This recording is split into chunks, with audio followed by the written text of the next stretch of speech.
Hey, what's up, everybody? BDO44 coming at you with another video. All right, so I figured I'd just sound off. I don't know what's going to come out of my mouth, but I will talk basketball. Um, so, yeah, matchups and things of that nature. I'm finding this hard for me to keep up with all of these matchups in the NBA right now. I'm watching highlights and they just go, it's like in one ear and out the other. I'm trying to pay attention to so much, and my team is giving me more than enough to focus on.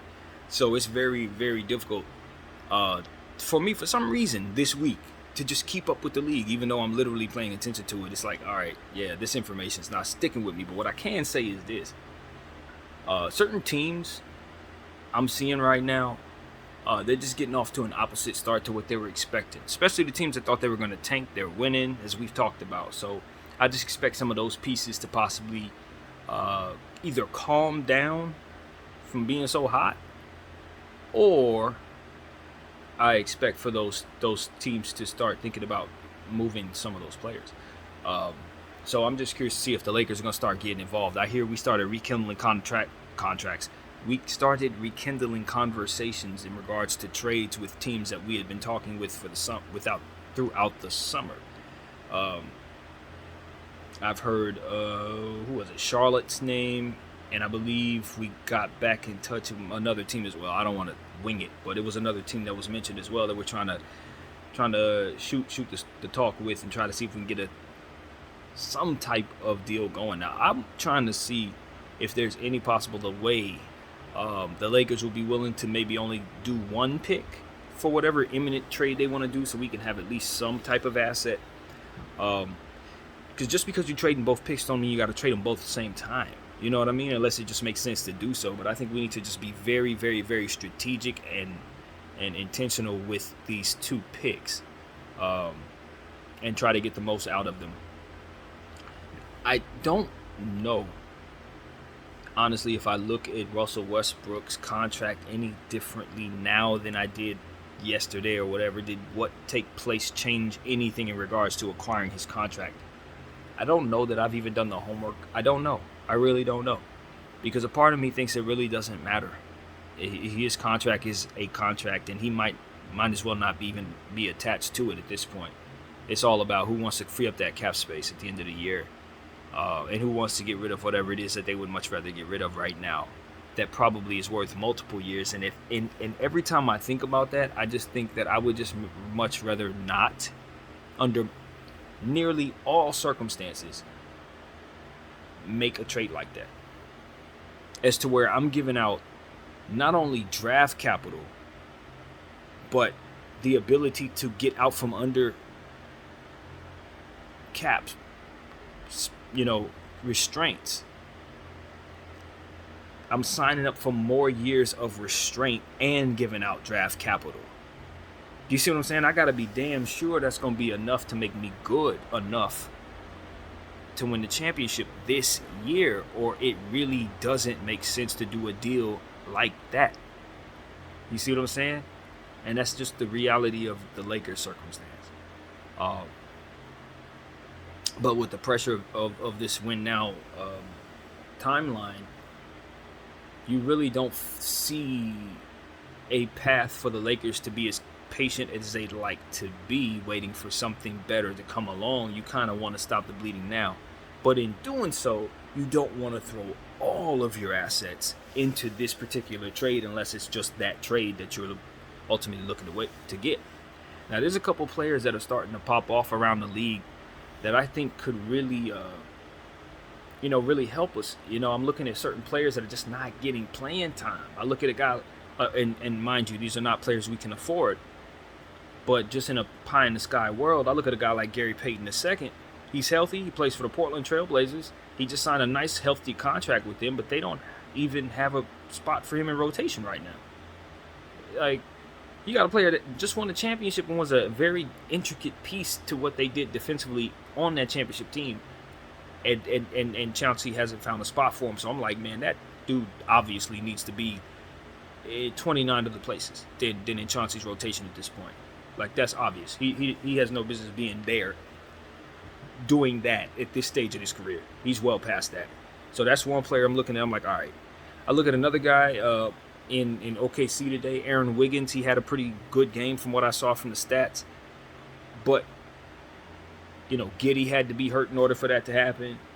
You know what I mean? So it's kind of like he's going to be in a logjam looking for an opportunity. Guy like Terrence Ross, even though his contract is once again another one of those that's very difficult to acquire with our circumstances. He's a guy who's starting to pop off. You would have loved to have already had him in rotation right now. With him playing like this and us having the struggles that we've had. These are the type of things that's like, man, I wasn't necessarily on board with a Terrence Ross trade maybe a year ago, but I sure as heck wish I had him on contract right now. It's just, you don't know what you're going to need until it's too late sometimes. And I don't know if I've been assessing the moves that we're making the right way, because I've given so many passes to Rob Pelinka because I know of all he's been dealing with and where the franchise was when he got it, and all of these different things made it very difficult to build. So I try to give him much more rope than I believe most are giving him to have made these mistakes without, blasting him, saying he needs to go away. But, I'll tell you this, as I was sitting here today assessing different trades that I didn't appreciate, it's very difficult not to look at some of the trades we made and say, wow, they're really bad, man. They're really bad. When I assessed the Russell Westbrook trade, the problem with me blasting the trade is that I was very satisfied with it. I was happy as a fan. And like the rest of those who didn't see it, I needed to see it to realize how bad it was. So how mad can I really be? But if I look at the trade itself, even then I was clouded, deeply clouded, at what we were letting go and just how much that should not have been relinquished. Regardless of what you were bringing back, we should have been hesitant to relinquish all of that given our circumstances. What we had, it was completely ill-advised to let that go. Even though we didn't value it. And see, that was the guise of the situation. It was like, we want to get rid of KCP. We want to get rid of Kuzma. We want to, you know what I mean? So it was like, we don't care that you're taking this stuff, Washington. That was the problem. It wasn't enough credence given to what that stuff was worth, because to us, it wasn't worth nothing. We didn't care. We were just happy to let go of those players for our own little reasons. No different than we're happy to let go of Russell Westbrook right now for our own little reasons. And because of that mistake, I'm ready not to make that mistake this time. It's like, yes, I would love to get rid of Russell Westbrook, but we need to value him properly, however that looks, so that we make sure that what's going out comes back in the right value. And that's ultimately what it is, man. We didn't see to it that we brought back the right value at all in a lot of different little situations. And so how much of that is on Rob, I do not know, but I assume Jeannie knows. So if she gave him that extension, I would assume that means that she's just at peace with how much has gone on with him and what it is that ultimately he's done with the team. So as I look at that and I say, okay, well, I'm not certain I'm satisfied based on what it is that I've seen. Maybe it would be best if I just hold out and not blast everything, you know what I mean? And just give him the full, what the heck is going on here, like I think I normally would give him under these circumstances if I wasn't looking at it this way. But the Zubac trade, the Russell Westbrook trade,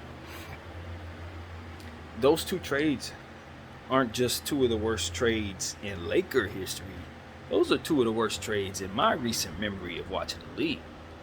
Like in the history of the league from which I've seen it. I don't want to go further back than what I've seen, because obviously stuff happened before I got into the league in '94.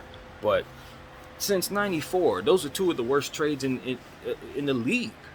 So like, it's happened on Rob Pelinka's watch, and I just don't know how to feel about that based on what I think I understand and ultimately the results of what it is. What I think I understand is I don't know that most could do much better given what it is he had to deal with. What I also understand is that we still suck, man. We just suck, bro. I don't know who to blame or if there's anyone to blame. I read some something someone said today. Obviously, this person wasn't a Laker fan, so he wasn't, he didn't have any skin in the game. He said it flat out. He said that team is hopeless. Why? Because they mortgaged their entire future for the 2020 championship. And now this is what comes of that. You don't get to just do that and then think you're going to be able to snap out of the consequences of it 2 years later when it's time to pay for those consequences. It's time to pay for those consequences. But it's like, no, it's not that simple. We're not paying for mortgaging that championship, unfortunately. That would be too easy. That would be too nice of a fate for us. That's not what we're paying for. We're paying for simply making the Russell Westbrook trade. That's the only thing we're paying for. If we would have kept Kyle Kuzma, kept KCP, and from there utilized their value properly by trading them elsewhere for more valuable returns, obviously we wouldn't be in this wouldn't be a problem. We had the flexibility necessary after that championship was won to keep a valuable team around LeBron James and Anthony Davis. You know what I mean? And we did that. In 2021, we had a team that we thought was pretty good. We just couldn't stay healthy and things went wrong. But no, once the year ended, we decided to kamikaze our entire situation by taking a chance on Russell Westbrook at that price for that return or for that amount. I'm not really sure. You know what I mean? I would love to say I was more informed as a Laker fan to know how to assess what it is I'm looking at and how much blame I should have placed on the GM. I just don't know how much wiggle room he's had to really make decisions when you consider the committee that is our Laker organization. The think tank that is putting together these decisions, and in the presence of LeBron and Clutch, I just don't know what to think. But what I do know is it boils down to some historically terrible trades, in my humble opinion, that have taken place. And as I've illustrated yesterday, I didn't love the AD trade. You guys know that. If you go back and watch some old videos, I blasted the hell out of that trade. I hated that trade.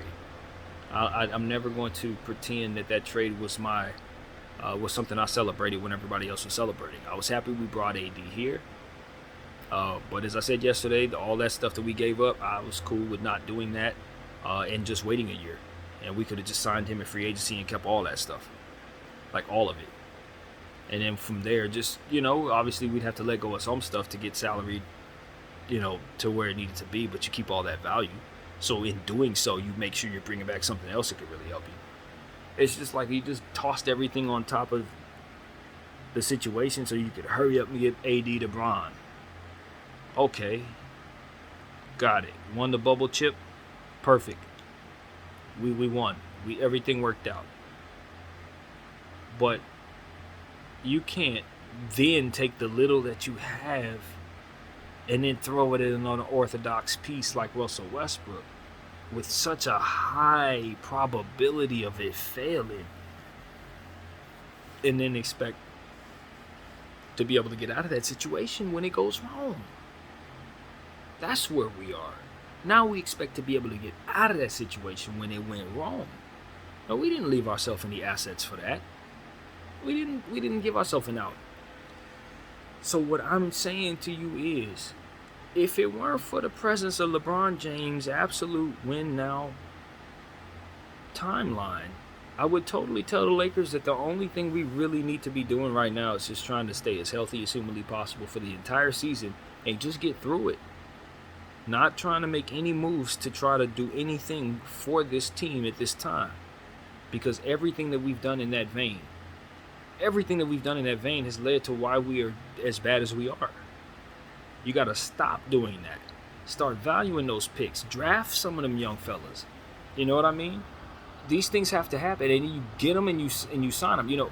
That's another thing I want to say. I blasted the DeAndre Hunter signing by the Hawks. Right? I blasted it because I thought that they gave him too much money. But then I had to really truly assess what I think teams should be doing. What you should do is bring in draft picks that you draft yourself, which DeAndre Hunter is for the Hawks, since we gave them that pick in this same trade, ironically. That's our pick there. But nevertheless, DeAndre Hunter is a player who they paid because they drafted him, they developed him, and now they got to see that process through. You don't just get the guy, underdevelop him, he goes through a couple injury issues, and then you don't want to pay him his salary. Now, his salary may be a little higher than I'd be wanting to pay him.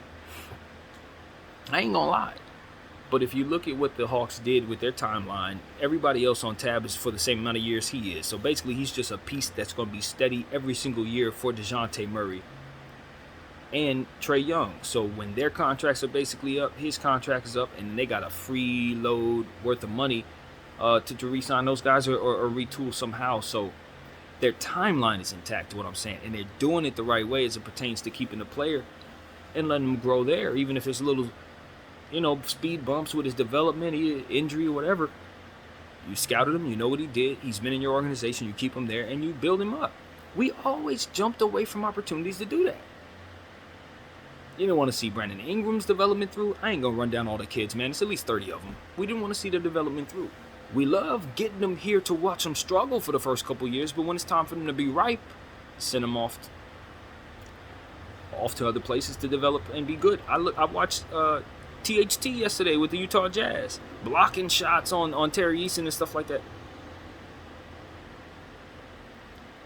I also understand a big part of the problem here is the Lakers not making the right basketball decisions and it resulting in the wrong domino effect, I guess, for other decisions. For example, your misevaluation of talent was based on your affinity for keeping the coach and assessing the players within that system.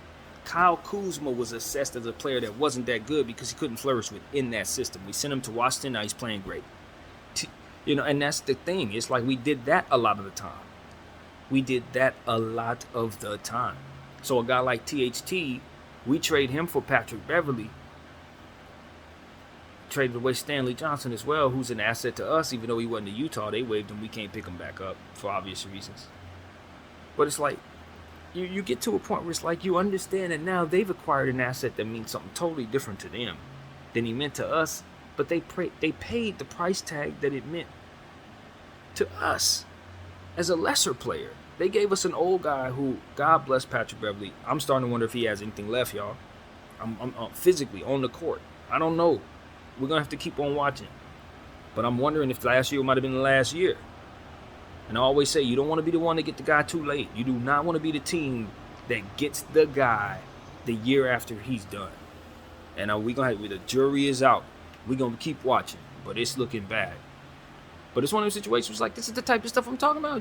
I said that when we did the trade. You don't never trade a 22-year-old guy with extreme metrics for somebody who's in Patrick Beverly's age. I don't care how good he is. I don't care how many intangibles he has. It's just bad asset allocation, if that's the way you put that. You're just putting your assets in the wrong direction. No. You wait until Patrick Beverly proves he can make himself someone who can stay healthy throughout the season, and you sign him at the second half of the year when you've proven you're a championship contender. Because all he is for the playoffs. Now, we're in a situation where we've traded him for THT and Stanley Johnson, two pieces that we definitely could be using right now, whether it be on our roster or to trade him. And he might not even be on our team at the end of the year because we might not even be good enough to keep him. He'll be a buyout candidate to go somewhere else to actually get a championship as opposed to be on our little tank team. This is what I'm talking about. These are the type of moves that you like. Are we assessing our GM properly? Because Patrick Beverly, I don't know. As I said before on another video, maybe we couldn't have got him as a buyout candidate. Maybe he was a little too expensive to expect to be bought out. But you damn sure don't give up no 22-year-old player that's underdeveloped for him, even though he's struggling in your system. You don't do that. That's something you never do if you're a GM. And we did that. I mean, it's not as bad as giving away a first-round pick for Royce O'Neal, but it's pretty much in that same vein, man. So I'm just looking at these little moves. I'm like, Zubac, Patrick Beverly, Anthony Davis overpay. What else we looking at? There's so many different little moves. And I'm just looking at the Caruso situation. Get nothing for Caruso. Didn't pay him his money. And then ended up bringing back players that could not do what he could do at the same price, or some variation of how that went. It's just like, we got to understand that yes, we hired a rookie GM and we hired a rookie coach, so there's gonna be mistakes that comes with that. And for you to be the Los Angeles Lakers with a win now mentality, that is absolutely the backwards way of doing things. It's absolutely the backwards way. The last thing you need is novices in both the most important positions on your basketball court. It's just the truth. It's the complete opposite of what you need. You needed a veteran coach. Even though I love having Darvin Ham, I want him to stay. I'm on board with keeping him here, but it's like, I wouldn't have hired him for a win now situation when the team ain't even conventional. It's like, you don't even have a roster that makes any sense. Would you demand a man make it work? And with Darvin, it's like, he's a new guy, a new coach. He has to establish himself in respect. And as I said earlier in my video, just because, the organization chooses to treat Russell Westbrook like a superstar, and probably shouldn't, I don't think the same applies for the coach, depending on his cachet in the league. He can't necessarily be seen as somebody who's being dismissive of Russell Westbrook just because he's done. Because he's going to be looked at by other guys who might be 5, 6, 7 minutes away from being done, who he still has to be able to, keep their trust. They see him treat Russell Westbrook a certain way. Maybe in his mind, he thinks that can mess up his reputation around the league, a reputation that he's worked very hard on. So he's a player's coach. He's a guy that everybody roots for. And I'd imagine doing stuff like this is how he got that reputation. Unfortunately, though, it's what's bad for the team. It's what's bad for the team when you allow Russell Westbrook into the game for him to just ultimately have that type of result take place. So that falls on Darvin, And so everybody, the Lakers is a basketball team, yes. It's a business too, and you gotta run it, like such. I think when you're in the business of trying to treat people right, you do things that you feel is going to help them. You wanna lend your heart to them, I guess, and that's what I'm sensing with the Lakers. So Darvin Ham and Jeanie Buss trying to lend their heart to Russell Westbrook. It's probably deep what's going on with the man, but it's like, because the American public don't know what's going on, all we see is you just doing too much for somebody that ain't worth it. You know what I'm saying? And so that's what it looked like. I can fathom a world where they're really compassionate because there's some stuff going on, but nah, it cannot be to the detriment of the Lakers team. It can't be, because what are we doing? We're running a basketball team. And that's what I was saying in the earlier video as well. So, the whole situation has had so much conversation. I'm hoping that we can get Dennis Schroeder back very soon, so he can kind of step in and take those minutes back just by default. But I know he's going to be out trying to work on healing up, just like Thomas Bryant with the finger.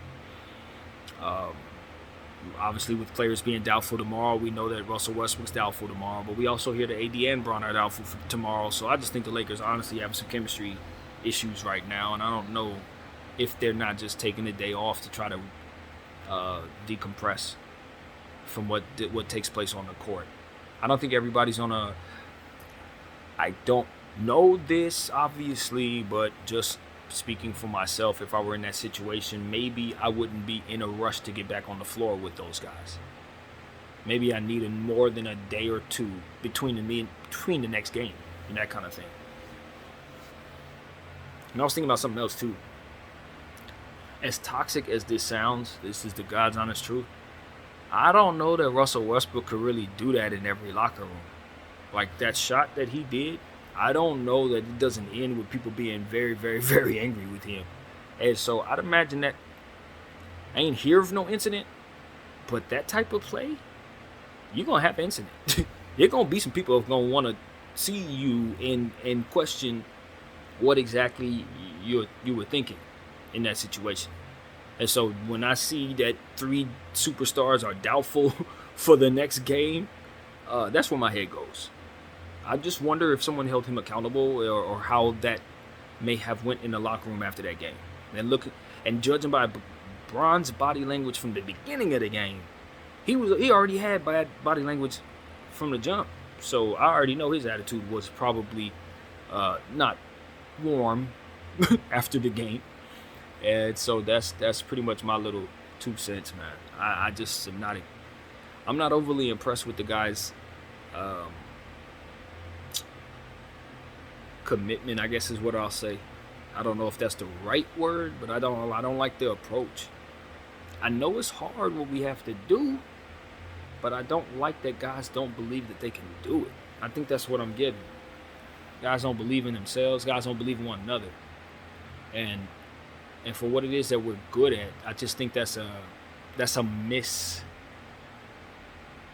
misevaluation of what we actually are, which is what I've been preaching for the last 2 days. Like, we're an interior scoring team. We are a defensive team, and if we lean on those strengths, we'll find out we're actually gifted in those areas, not just good at them.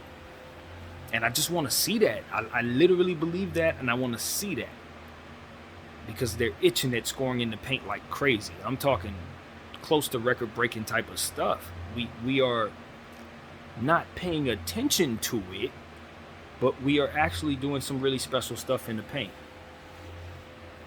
And so I just think that could be potentially something that we see a lot if guys just embrace who they are. Just embrace it, man. We're the Lakers, baby. We can win all kinds of ways. We don't need to shoot threes to win in this era. Never that.